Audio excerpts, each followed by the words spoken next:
नमस्कार, सत्य खबर पर आपका स्वागत है। 8 अक्टूबर को हरियाणा प्रदेश में जिस तरह का परिणाम आया विधानसभा चुनाव का, उसके बाद सबको एकदम बहुत लोग शॉक्ड हो गए। कांग्रेस जिसको अपना मानती थी कि भाई हवा भी है, लहर भी है, वो सब तहस नहस हो गए। इस बार किले के किले ढह गए और वो चीजें और वो मतलब प्रत्याशी मैदान में आगे आए जिन पर लगता था कि लोगों ने एक तरह से मैं कहूं दांव लगा रखा था। कांग्रेस की हवा बनी बनाई चली गई और वो अब तक है शॉक्ड है। शायद कई लोगों ने तो रोटी भी नहीं खाई। मैंने अपने वीडियो में कहा सबसे जो हॉट सीट थी हरियाणा में वो थी गन्नौर की। जीत के बाद आज पहली बार हम गन्नौर से जो निर्दलीय प्रत्याशी जीते हैं देवेंद्र कादयान के साथ है। मैंने चुनाव में भी इनसे कई बार डिस्कस करने की कोशिश की पर हो नहीं सकी और इतनी वोटों से जीते हैं कि निर्दलीय होना और कांग्रेस के गढ़ को तोड़ना दोनों चीजें ऐसी हैं। हम जानने की कोशिश करेंगे जिनका जन्म वैसे कांग्रेस में हुआ, कांग्रेस के अध्यक्ष बने, और थोड़ा थोड़ा इनसे जानेंगे हम कि ये जो गढ़ इन्होंने तोड़ा, ये किला जो तोड़ा, इनका इस पे क्या ख्याल है। देवेंद्र भाई, पहले तो सत्य खबर की ओर आपसे बधाई बहुत सारी। जी धन्यवाद। एक तो निर्दलीय जी, एक कांग्रेस का गढ़, नौजवान, ये सारी चीजें जो तीन मिक्स हुई हैं, तो ये क्या संदेश जाता है गन्नौर की जनता को और इस प्रदेश की राजनीतिक दलों को। जी देखिए, जैसे आपने कहा कि जिनका जन्म कांग्रेस से हुआ, हाँ, और आज हमने जो ये मुकाम हासिल किया है, हाँ, देखिए मैं समझता हूँ गढ़ तो जनता का होता है। हमारी तो बहुत ज्यादा उम्र नहीं है, लेकिन बहुत पिछली यदि बात करें हम सुनने जो हमें आता है, कभी ये गढ़ लोकदल पार्टी का भी होता था हमारा जला, हाँ, फिर कांग्रेस का भी दौर आया और आज अब तो कह सकते हैं कि हम बीजेपी का दौर है। यदि हमारे जिले में से 6 में से सीट सिर्फ एक ही कांग्रेस जीत पाई और 4 सीटें बीजेपी और एक निर्दलीय जाती है, तो अब गढ़ तो इसको कह नहीं सकते। और मेरे को ऐसा लगता है जब जनता का जब मन बदल जाता है तो गढ़ और किले अपने आप ही टूट जाते हैं, ढह जाते हैं। और जहां तक मेरी बात है, आपको ध्यान होगा मैं 2007 में यूथ कांग्रेस का पहली बार ऑफिस बेरर बना था और 2009 में हमने जिले का ये अध्यक्ष का चुनाव लड़ा। लंबे टाइम हम कांग्रेस में रहे और 2018 में हमने बीजेपी ज्वाइन की। और मैं समझता हूँ राष्ट्रीय पद पे कांग्रेस में रहे और यहाँ पार्टी ज्वाइन करने का उस समय तो सिर्फ एक ही रीजन था। आपकी पहचान कांग्रेस से थी कि भाई यूथ में बड़े अग्रेसिव युवक हैं ये? देखिए, सबको पता है हम जहां भी रहे बहुत ईमानदारी से रहे। बीजेपी में जो हमने समय लगाया वो भी बहुत ईमानदारी से लगाया। आपको शायद ध्यान होगा लोकसभा चुनाव में, हाँ, बहुत विपरीत परिस्थितियों में, बिल्कुल, जहां हमारे यहाँ के जो सांसद थे जो पूर्व एमएलए थे, चाहे नगर पालिका के चेयरमैन हो, बहुत सारे लोग कांग्रेस की मदद कर रहे थे और खुद प्रत्याशी ने भी माना, हाल में जो हमारे प्रदेश अध्यक्ष है। तो मैं समझता हूँ कि उन विपरीत परिस्थितियों में भी हम अपनी पार्टी के साथ खड़े थे, बीजेपी के साथ। हमने ईमानदारी से बीजेपी यहाँ से जीता, हाँ। और फिर वो टिकटों का जो भी मसला हुआ उसमें चर्चा ही नहीं बची, अब तो सारी हो चुकी। अब तो वो उसको छोड़ देते। 25-30 दिन की खट्टी मीठी यादें हैं। दोबारा आज हम पार्टी के सहयोगी के तौर पे उनके साथ खड़े हैं। असल में हमें अपनी जनता के लिए इतना बड़ा जो हमें मत मिला है लोगों का, इतनी बड़ी जिले में सबसे बड़ी जीत है, तो उतनी बड़ी जिम्मेवारियां हैं, हाँ, उतना बड़े वो मेरे कंधों पे भार आया है कि भाई उम्मीदें भी जग जाती है ना, लोगों उम्मीदें जग जाती है। और मैंने हमेशा ये जो काम है जनसेवा का, ये एक जुनून के तौर पे लिया है, चाहे वो सियासत ही क्यों ना रही हो। हमने देखा होगा कभी मैंने संगठन के भी चुनाव कभी नहीं हारे, हाँ, और मैं समझता हूँ जिस काम में लगेंगे उसमें जुनून के तौर पे लगेंगे। जिस दिन से एमएलए बने अगले दिन 5:30 बजे मैं सड़कों पे था। आज हमारी सड़कें देखिए, आप देखी मैंने आपकी वो वीडियो? नहीं, हमारे गन्नौर में आप अपना कैमरा घुमाइए, आपको कूड़ा नजर नहीं आएगा। अगले 15 दिन में गारंटी है आपको आवारा पशु नहीं मिलेंगे और उससे अगले 15 दिन में आपको कोई लाइट खराब नहीं मिलेगी। तो हमें काम का जुनून है। हम लोग जो आए हैं वो सिर्फ अपनी पहचान बनाने आए अपने काम से। पहचान तो आपकी ऑलरेडी आपकी जिस तरह से थी। मैं थोड़ा सा पीछे जाऊंगी।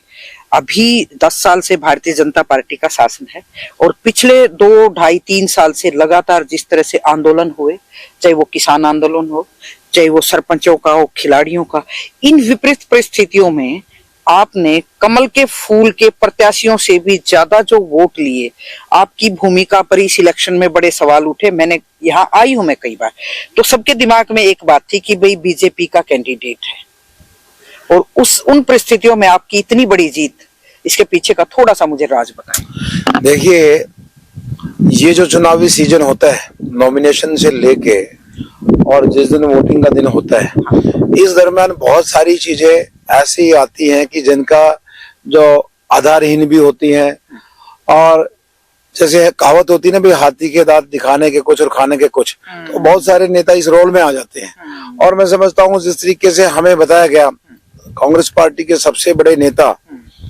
और मुख्यमंत्री का चेहरा, हम तो सम्मान करते हैं, लेकिन फिर भी उन्होंने एक वीडियो के माध्यम से केवल गन्नौर के लिए एक वीडियो जारी करी कि भी कृपया करके कांग्रेस के फला कैंडिडेट के लिए मदद कीजिए और फला आदमी से बचिए, वो वोट काटने वाले हैं। तो मैं समझता हूँ ये उनका एक विचलित होना ही था कि स्पेशल मेरे लिए वीडियो जारी की। और हमें लगता है चाहे कांग्रेस का समय रहा हो चाहे आज भी हो, हमें ये बड़ी ताकतें हमें रोकने की कोशिश करती हैं कि क्यों कोई नौजवान नेता उभर के आए, उनको रोकने की कोशिश की जाती है। लेकिन हमारा ये मानना है, जो लोग लोगों के बीच में रहेंगे, जो जनता के बीच में रहेंगे, आप यहाँ 5 साल के बच्चे से लेके बुजुर्ग तक किसी से पूछ लीजिए, कोई भी, चाहे शहर हो गांव हो, वो देवेंद्र कादियान के बारे में बता दें, क्योंकि हमारा यहाँ एक एक कदम पर पसीना गिरा है, हम इन लोगों के बीच में रहे। ये आप उसको ये कहेंगे फिर कि भाई हम तो गन्नौर के विकास के लिए ये, आगे से लोग सवालों का जवाब भी तैयार रखते, तो ये पब्लिक को शांत करने के लिए मेरे इस प्रश्न का जवाब। देखिए, ये जो सवाल था ये चुनाव के बीच में ही था। बहुत सारे लोग मुझे बीच में, अंदर भीड़ से आवाज आती थी कि बेटा आप दुष्यंत मत बन जाना, आप बीजेपी के साथ मत चले जाना। और हम हर भाषण में ये स्पीच में बोलते थे कि जिस जगह पर मेरा चुनाव शुरू हुआ है, 12 तारीख को एक जो महाजनसभा हुई थी गन्नौर में, अनाज मंडी में, जहां से मैं नॉमिनेशन भरा और जहां से जनता की टिकट पे चुनाव लड़ने का ऐलान किया। और मैंने ये ऐलान किया था कि भाई चुनाव जीतने के बाद गन्नौर हल्के की 36 बिरादरी इकट्ठी की जाएगी, और वो एक बड़ी रैली के तौर पे, और वहां से जो मेरी 36 बिरादरी के लोग जो मुझे कहेंगे कि आपको लेफ्ट जाना कि राइट जाना है, आपको सरकार के साथ जाना है नहीं जाना है, वो तय करेंगे। और जैसे भी चुनाव हुआ, हालांकि बीजेपी पार्टी को क्लियर मैंडेट आ गया था, सबको पता था कि भाई उनको किसी की जरूरत नहीं है, लेकिन मैंने फिर भी एक रैली रखी। उस रैली के दौरान 36 बिरादरी के लोग आए, और उस रैली के अंदर ये फैसला हुआ कि हमने आपको बनाया है गन्नौर के विकास के लिए, गन्नौर के भविष्य के लिए, और गन्नौर का भविष्य है सरकार के साथ। विपक्ष में बैठ के आप गन्नौर का भविष्य नहीं बना सकते, विकास नहीं कर सकते। तो उस रैली के जिसमें 8-10 हजार लोग शामिल हुए, वहां 8-10 हजार लोगों का एक मत हुआ और उन्होंने मुझे बीजेपी में सरकार के साथ भेजा। उसी पब्लिक ने फैसला। अच्छा, जब टिकट की बात चल रही थी भाई आपकी टिकट की, आप भावुक हो गए, लोगों के बीच में गए, तो मुझे एक कांग्रेस के एक बड़े नेता का नाम नहीं लूंगी मैं चैनल पे, कई चीजें थोड़ी सी मैं बता देती हूँ। उन्होंने कहा कि ये वैसे ही मतलब धुएं के बटासू निकाल रहे हैं, टिकट तो दरअसल निर्मल की कटी है। देवेंद्र कादियान किस लिए रो रहा है? देखिए, वो समय चला गया। जो आदमी मेहनत करता है ईमानदारी से, और कुछ लोग पार्टी में रह के, चाहे कांग्रेस की बात हो बीजेपी की बात हो, वो केवल और केवल अपना स्वार्थ देख के पार्टी में रहते हैं और फिर पार्टी की मुखालफत करते हैं। ऐसे लोगों के ना मुझे रिप्लाई देने हैं, ना उनके ऊपर बात करनी है। मैं समझता हूँ हम जहाँ रहे, हम परमात्मा को साक्षी मान के ईमानदारी से हमने उस पार्टी की मदद की। आज हम खुश हैं, ना बीजेपी में ना कांग्रेस में। ठीक है, हम सरकार के सहयोगी हैं और जनता के लिए हमने उनका सहयोग किया है। हमें केवल अगले 5 साल के बारे में बात करनी है। हम नए गन्नौर के लिए क्या बनाने आए हैं और क्या हमारे आगे की सोच है, उस बारे में। जैसे क्रिकेट में जब आलोचना होती है, तो उसकी आलोचना का जवाब बल्ले से दिया जाता है, तो हम अपने बल्ले से जवाब देंगे, ना कि अपने मुंह से देंगे। बैटिंग और बल्लेबाजी तो बिल्कुल शुरू हो गई है। मैं देख रही थी आप एक एक्शन मूड में आ गए। मेरे मन में भी एक शंका है, और मैंने लोगों से सुना कि 10 साल में बहुत सारे मुद्दों पर कांग्रेस ने पूरी लड़ाई लड़ी। बीजेपी का वर्कर देखा मैंने, थोड़ा थका सा था।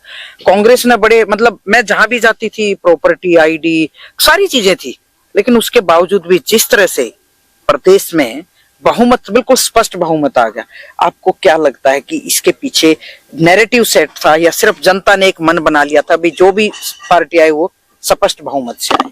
बेशक आप मतलब निर्दलीय के तौर पे हैं, लेकिन आज लोग आपको सरकार का सहयोगी के तौर पे देखते हैं और उम्मीदें और महत्वाकांक्षाएं सबकी जग जाती है ऐसे में। देखिए, आपने बहुत अच्छा सवाल उठाया है। हाँ।